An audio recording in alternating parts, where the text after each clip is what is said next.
your success is measured quantitative. So if I'm successful, I have a lot of friends or I have a lot of followers.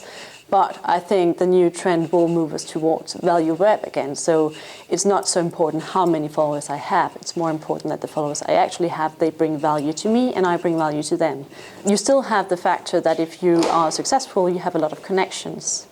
And you don't necessarily use all your connections in your work. So I think the focus will be more towards measuring the individual. How much do we actually help each other? How much do we mention, or how much do we participate in discussions? And the measurement on the qualitative effort rather than the quantitative. I think that's going to change. Geolocation is another thing. We have these new services, Govala and Foursquare, which people hardly have heard about in the Scandinavian area, whereas in the US they're just a bit more ahead.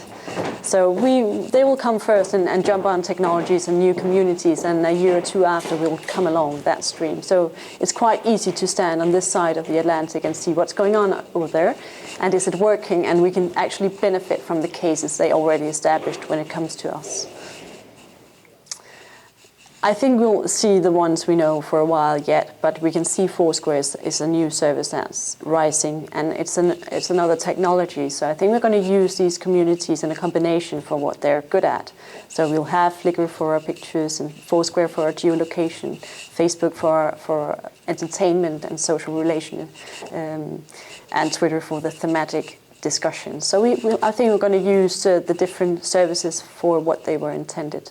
I think we're going to see much more, as I said, value-oriented web. I think we're going to see much more social behavior websites as well. So it's websites that can anticipate your purchases online based on your historic patterns. So if you normally buy travel to Southern Europe, and you normally buy a car every 3 years and a watch every 10, this history can tell about what you're going to purchase in the future. So I think this social behavioral shopping will be very hot soon.